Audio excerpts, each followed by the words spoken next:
No sexto dia do ano, vamos tratar de um assunto muito delicado, mas precisa ser aprofundado e meditado para que possamos usufruir da sua beleza e profunda espiritualidade. Trata-se da gravidez de Maria. A questão é que algumas pessoas pensam em Maria como uma simples mulher, sem considerar a origem da sua santidade. Sobre esse assunto, tomo o texto belíssimo, escrito por Dom Antônio de Assis Ribeiro, bispo auxiliar de Belém do Pará.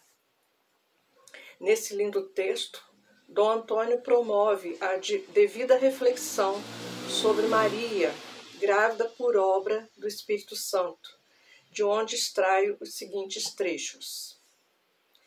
Seria um grave desvio devocional pensar em Maria simplesmente como mulher virtuosa, sem considerar a origem de sua santidade, a fonte da sua santidade. Por isso, o autêntico devoto de Maria não se fixa nela, mas naquele que, por obra do Espírito Santo, veio ao mundo, Jesus Cristo, Senhor nosso. Os evangelistas Mateus e Lucas ressaltam com muita clareza o estado de virgindade da jovem Maria de Nazaré. Recordamos o que afirma São Lucas a respeito da missão da pessoa para a qual o anjo Gabriel dirigiu-se. Foi a uma virgem prometida em casamento a um homem chamado José, que era descendente de Davi. E o nome da virgem era Maria. Isso está em Lucas 1, 27. Por 2 vezes, ele afirma que a jovem era virgem. O evangelista Mateus generosamente nos apresenta a situação daquela jovem de Nazaré em diversos versículos.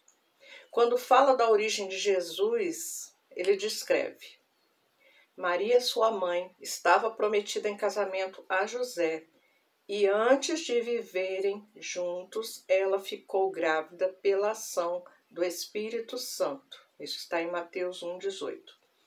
E ainda, reconhecendo o fato extraordinário, recorda a profecia de Isaías, que dizia: Vejam, uma virgem conceberá e dará à luz a um filho. Ele será chamado pelo nome de Emanuel, que quer dizer Deus está conosco. São Mateus vai além e ainda reforça as informações anunciadas, dizendo que após saber que Maria estava grávida e receber palavras explicativas e confortadoras do mensageiro divino, decidiu agir conforme o anjo do Senhor lhe havia mandado e levou Maria para casa. Sem que ele a tivesse conhecido, Maria deu à luz a um filho, e José deu a ele o nome de Jesus. Isso está em Mateus 1, 22, 25. Esses dados são muito importantes para melhor admirarmos o extraordinário e impactante efeito do Espírito Santo na existência de Maria. Deus gera Deus. Deus gera o Filho pela ação do Espírito Santo. O Espírito Santo é a fonte da fecundidade de Maria. Dessa forma, o Espírito Santo está para Maria, assim como o esposo está para a mulher. Por isso, a Igreja afirmou que Maria é a Virgem que guarda íntegra e pura a fé jurada ao esposo. Isso está lá em Redemptoris Mater, número 43. Trata-se de uma esponsalidade que foi capaz de fecundá-la, santificá-la e preservá-la em sua integridade e elevá-la à máxima dignidade diante de Deus e da humanidade. A fecundidade do Espírito Santo em Maria tem muitas dimensões, entre elas a dimensão biofísica, pois através dela, da fecundidade do Espírito Santo, Maria ficou grávida, gerando uma nova vida. A dimensão moral, pois com essa intervenção Maria foi santificada.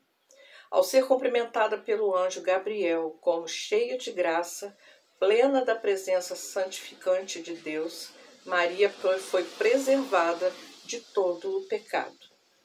E da dimensão espiritual, pois sensibilizou a Virgem, estimulando-a a declarar-se a serva do Senhor.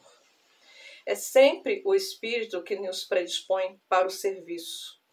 Essa declaração de Maria se verificou na prática quando ela foi ao encontro da sua prima Isabel, necessitada da sua ajuda, levando a sua prima o Salvador da humanidade em seu ventre. Todo esse dinamismo do Espírito Santo na vida de Maria deve acontecer também conosco, do ponto de vista afetivo, espiritual, moral e missionário. Isso significa que o autêntico devoto de Maria não deve, de forma alguma, fechar-se no intimismo estéril e doentio, porque não foi esse o dinamismo da vida de Maria de Nazaré.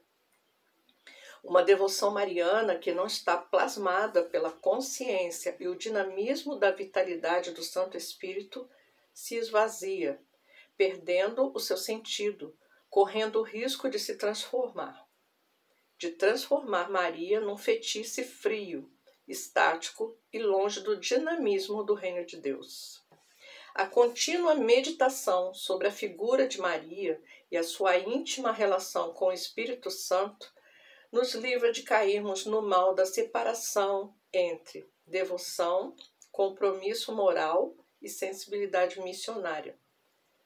Grávida por obra do Espírito Santo, com Jesus em seu ventre, ela não se conteve na autocontemplação narcisista e acomodada, mas partiu apressadamente para a região montanhosa para servir a Isabel, que precisava dela.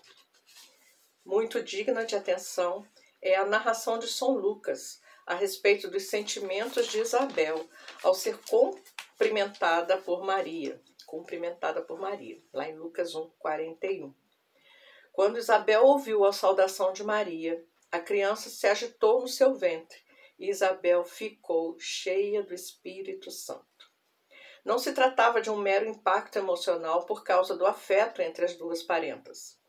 Também o bebê, João Batista, que estava no ventre de Isabel, percebeu a extraordinariedade da pessoa que visitava sua mãe. Portanto, Maria é portadora da Santíssima Trindade, trazendo em seu ventre o Filho de Deus pela ação do Espírito Santo, em processo de encarnação, assumindo um corpo. É por isso que na ladainha mariana se diz que Maria é o sacrário de Deus vivo. Amém.